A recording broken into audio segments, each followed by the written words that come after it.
Се уште нема конечен став или одлука дали ќе се прават измени во законот за референдум, вели министерката за правда Рената Десковска. Но иако извршната власт одлучи дека потребно е да се направат одредени промени, тие би биле само технички бидејќи не се планираат суштински измени. Сепак Десковска потенцира дека имаат предвид што актуелниот закон за референдум е стар и не е усогласен со изборниот законник. Пример, во текстот на законот за референдум стои повикување на законот за избирачки список, кој што во моментов не постои, тој е заменет со изборен законник. Понатаму стои повикување на закон за избор на пратеници во собранието, кој што исто така не постои, сега е заменет со изборен законник.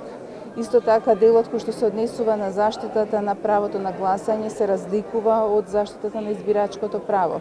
Значи, законот за референдум оперира со постапка за заштита пред Врховниот суд, додека пак изборниот законник реферира на постапка која што оди пред управните судови.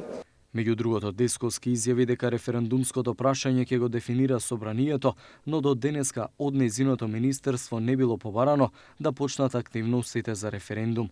Пред неколку денови премиерот Зоран Заев во гостувањето во уреднички брифинг изјави дека доколку референдумот не успее, тој ќе замине од својата позиција, но е убеден дека ќе има позитивен исход на гласањето. Да му дадеме шанс на нашиот народ да излезе и да се изјасни. Затоа реков да се радуваме на таа можност. Тоа е демократијата. Тоа е општеството кое што го посакувавме граѓаните да ни дадат за вака важно прашање мислење.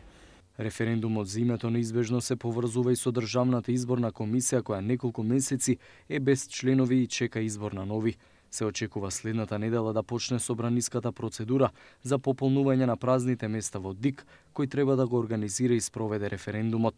Информациите говорат дека ВМРО ДПМН за членови ги предложиле Оливер Дерковски и Снежана Карапетрова, од СДСМ предложени биле Борис Кондарко, Јанаки Витановски и Радица Ристеска, ДУИ се уште размислува, а БЕС и Алијансата за албанците ќе предложат заеднички кандидат.